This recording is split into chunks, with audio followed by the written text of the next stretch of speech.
talking with Jeff Mays, the Vice President of the Quincy School Board, and he wants to talk a little bit today about the fact that he is not seeking re-election to the Quincy School Board. I don't know, but if I'm you and I have $89 million worth of buildings to create, I might stick around another term.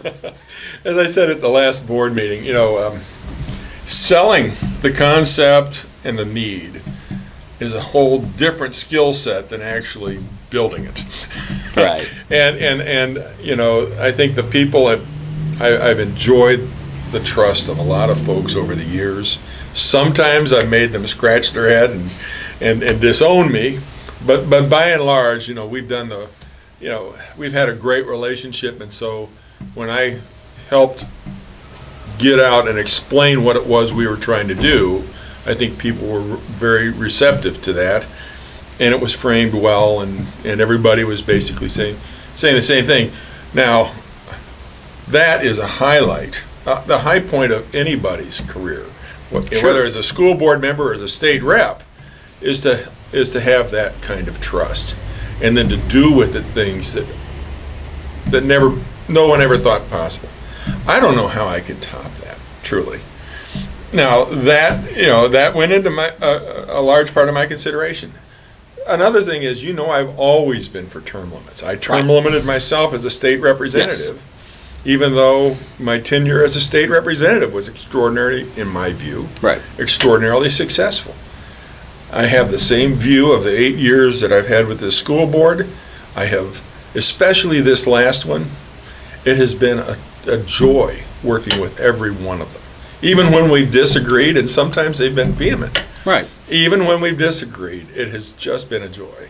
And then there's always Glenn Bemis and Scott Stone. I mean, those guys have been so close to me over the years, and they're just folks. When they say I need to do something or put attention here, I've trusted them, and they've been right. When you look back, and again with 8 years on the school board, you said this was the highlight. How has do you believe that the public perception of the school board has changed over these 8 years then?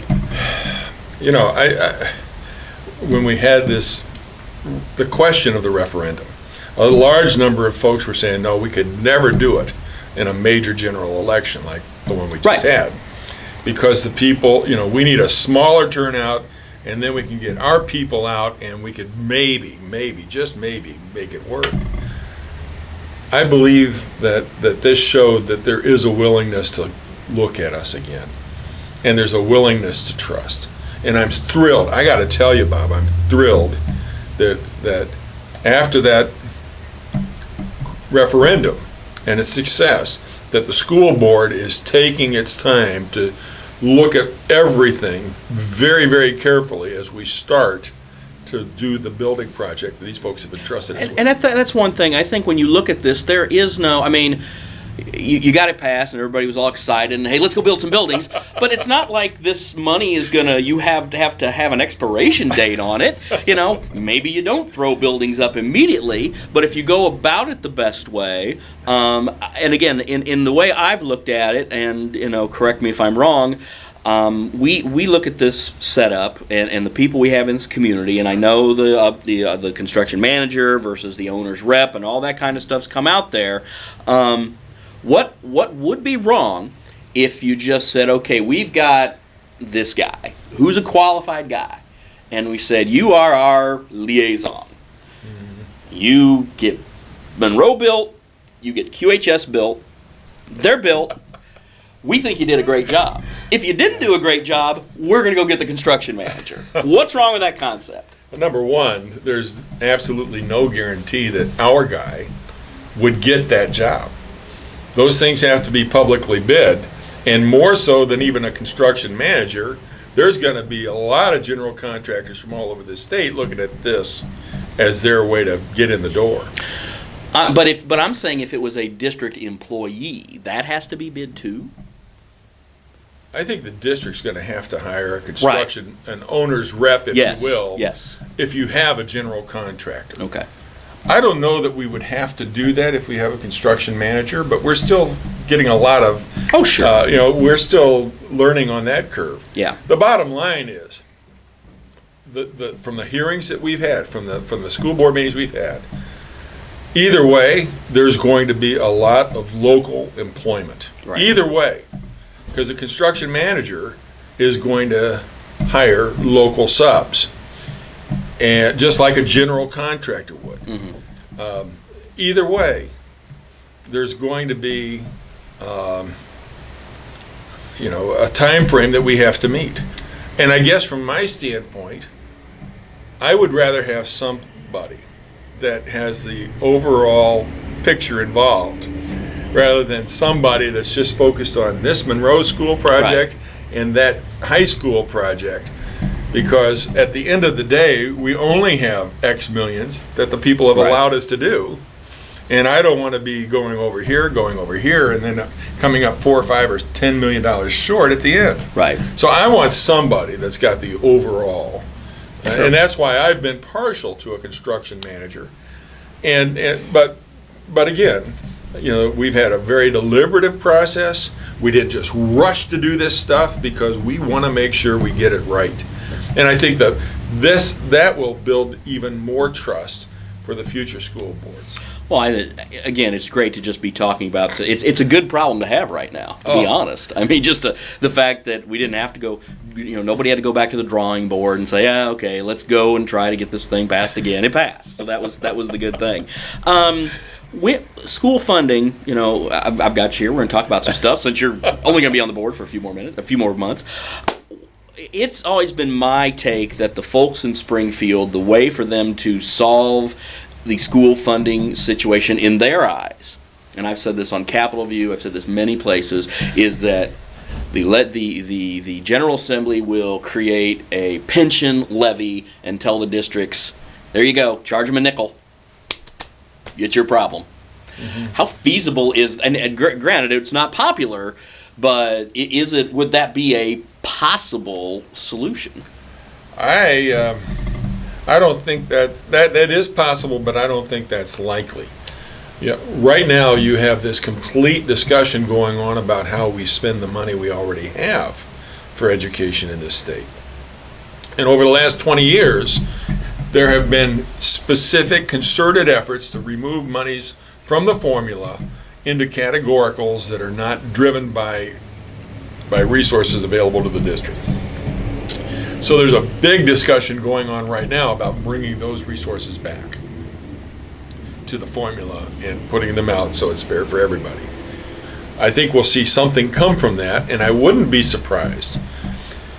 At the same time we're talking about that, if we're spending $800 million a year on normal costs for all of the school districts, and those school districts have basically, through their own practices, given early retirement bumps that were excessive, given pay raises that ultimately drive pension amounts that were excessive, particularly in the northern area. If normal costs are addressed and they wish to bump those back down to the local districts, if they put those savings, the $800 million that they would save as a state, into this new formula, then basically districts like ours that have been very responsible are going to at least get back dollar for dollar what they're asking us to pick up.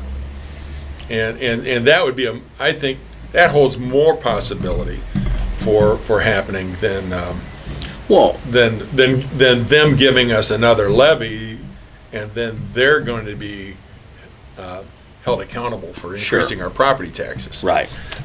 No, that's absolutely correct. But I look at it and I look, the district that the action that your board took when you stopped the pension bump. I mean, and that is something that has turned out to be kind of a blueprint around the state. Other districts are saying, well, we're not, you're not gonna get your 6% bump anymore. That's right. So, it was 20, if you'll recall, 5 years ago. It was 20. Yeah. We stopped that. Well, the legislature actually capped that at 666, and then we were the first district in the state, to my knowledge, to say we're not going to be doing that anymore. And we did collectively bargain that with our teachers after we had passed a resolution saying we weren't planning to do that going forward. Right. So, I mean, I think we set a template. Champaign-Urbana have also done that now. I know there was a referendum up in Hinsdale about it. I don't know how that turned out. But, this district has been very responsible. And before that issue even came to bear. You know, the previous school boards refused to pick up the teacher contribution for the pensions. And 2/3 of the school districts in Illinois were actually picking up the teacher contribution as well as the employer contribution. So, I mean, we've been, I think, very responsible that way. Pardon me. Well, so you're not running for school board for re-election. Yeah. What are you going to do with your free time now? Well, let me go back to what I think the next school board needs to be very aware of. You know, number one, there were some commitments that were made to the people, and this goes right to the heart of the trust issue. The commitments have to be followed through on. We will not have a tax rate of over $4.13 over the life of this.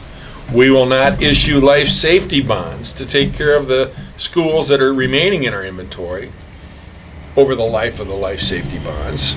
Rather, we will take the savings that everybody said we would get and plow that back into the building fund so we can take good care of the junior high, of the senior high, and so on. So that's another commitment that was made. So we've got a number of things, and I've got a list of them. I'll send you by email, so you can publish them at every school board election time going forward. But those are a number of commitments that were made to pass, and I'm not going to be on the board to make sure they live up to those. So if there's going to be trust going forward, future boards need to live up to those commitments. So I'll get those to you, and you can have them. But then there were also, I mean, as you're looking forward on the school board, making this building thing happen right is extraordinarily, and I would put right way above time frame, but within cost. So if we have to take a little more time than we need, my preference would be that the senior high finish as quick as we can so we can move the ninth graders out there so they can get really involved in their high school career, and we can move the sixth graders out of ballroom immediately. That would be my preference, and if we have to hold off on some of these others or make them a little bit later, because the grade school is the template for 4 other grade schools, let's make that as good as it can be, and let good decision making take priority over crunch. So that's one priority. Make sure we do these buildings right. Second would be finance. This district's going to continue to have financial issues. Now, we've improved it tremendously over the last 4 years, and we've taken down a lot of debt, but we need to continue to be very vigilant on the finance thing. And then the most important, and this referendum's going to help with that, is as we restructure our schools, the whole reason to do it is because we need to focus even stronger on the academic performance of our kids.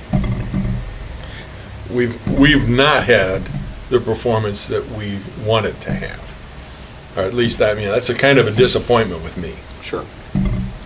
We've tried a lot of things. We've restructured the central office. We've embraced Illinois' new learning standards. We're moving to new assessments.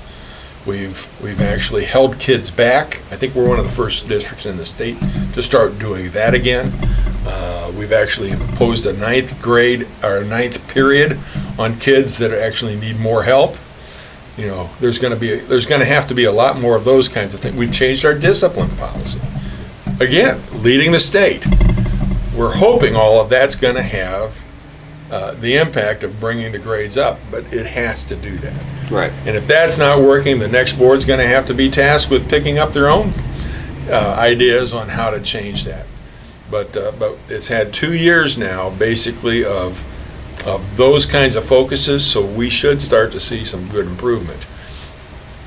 That's my hope. So academics, finance, and building, those are the 3 biggest priorities for the next 4 boards, or next 2 boards anyway. Right, okay.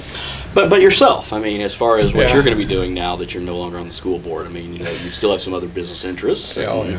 Well, I've had the good fortune of having an employer, the Illinois Business Roundtable, that had education and workforce development as its absolute priority for the last 8 years. And so that's how I was allowed by them to devote the kind of time I've put to the Quincy School Board. Now, because I'm leaving as president of the roundtable, there's going to be a transition there. And as that happens, my task with them as I move over to the Education Foundation for the roundtable is to make sure the education programming continues. And that's going to have a hard focus on our state's vocational linkages to the academics, the applied to the academics. And so I'm going to stay with the foundation, work with the U.S. Chamber on a talent pipeline management initiative that they just announced last month in Washington. And then I'll be working with all of the learning exchanges to make them more robust so that they can actually have more local employer partners actually engaged with the school districts on the pipeline, the human resource pipeline issues that they're confronting. All right. So I'm going to stay busy. Yeah, well, sounds like it. Well, please stay in touch, and you're welcome to stop by here anytime and give us an update. Bob, you've just been tremendous to work with over the years. Even when your questions have been tough, they've always been appropriate, and they've made us think and stretch. So thank you. All right. That's Jeff Mays, and please stay tuned for the next interview we have on Quincy Journal Television.